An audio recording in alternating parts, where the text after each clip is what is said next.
FA কাপে শিরোপাধারী Manchester সিটির দাপুটে performance. সালফোর্ড সিটির বিপক্ষে ৮-০ গোলের একতরফা জয় তুলে নিল পেপ গার্দিওলার দল। ম্যাচের শুরু থেকেই আধিপত্য বিস্তার করে খেলার ৮ মিনিটেই ম্যান সিটি এগিয়ে যায় জেরেমি ডুকোর গোলে। ম্যাচের ২০ মিনিটে স্পট কিক থেকে নিজের প্রথম গোল করেন ডিভিন মুবামা। প্রথমার্ধের শেষ দিকে নিকো ওরেলি গোল করলে ম্যাচ থেকে ছিটকে যায় সালফোর্ড সিটি। বিরতির পর ৪৯ মিনিটে পেনাল্টি থেকে দীর্ঘদিনের গোলখরা কাটান জ্যাক গ্রিলিশ।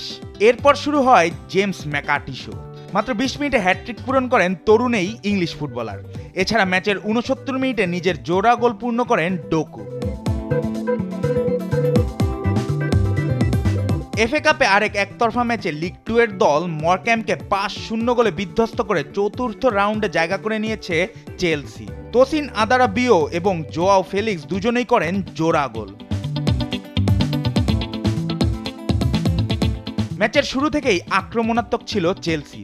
যদিও ম্যাচের ১৭ মিনিটে ক্রিস্টোফার এনকুকের পেনাল্টি মিস এগিয়ে যাওয়ার সুযোগ নষ্ট করে, তবে ৩৯ মিনিটে ডি বক্সের বাইরে থেকে আদারাবিওর শট প্রতিপক্ষের এক ডিফেন্ডারের গায়ে লেগে জালে জড়ায়। বিরতির পর জ্বলে ওঠে চেলসি। মাত্র ৫ মিনিটের মাথায় পেনাল্টি মিসের দায় শোধ করেন ফরাসি তারকা এনকুনকু। ৭০ মিনিটে টাইরিক জর্জের পাস থেকে আদারাবিও তার দ্বিতীয় গোলটি করেন। এরপর মাত্র ৭ মিনিটের ব্যবধানে জোড়া গোল করেন জোয়াও ফেলিক্স। এফএ কাপের অন্য ম্যাচে অ্যাক্রিংটন স্ট্যালিনের বিপক্ষে ৪-০ গোলের ব্যবধানে জয় পেয়েছে লিভারপুল। ম্যাচের ৩০ মিনিটে আলেকজান্ডার আর্নল্ডের দুর্দান্ত থ্রু পাস থেকে প্রথম গোলটি করেন ডিয়াগো জোটা। প্রথমার্ধের অতিরিক্ত সময়ে ডি বক্সের বাইরে থেকে দুর্দান্ত শটে গোল করেন অধিনায়ক আলেকজান্ডার আর্নল্ড। ম্যাচের ৭৬ মিনিটে গোল করে ব্যবধান ৩-০ করেন জেইডেন ড্যান্স। আর ম্যাচের শেষ মিনিটে চতুর্থ গোলটি করেন দ্বিতীয়ার্ধে মাঠে নামা ফেডরিকো চিয়েসা। এদিকে বুন্দেসলিগায় হ্যারি কেইনের একমাত্র পেনাল্টি গোলে বুরুসিয়া মনচেনগ্লাডবাখকে ১-০ গোলে পরাজিত করে বায়ার্ন মিউনিখ।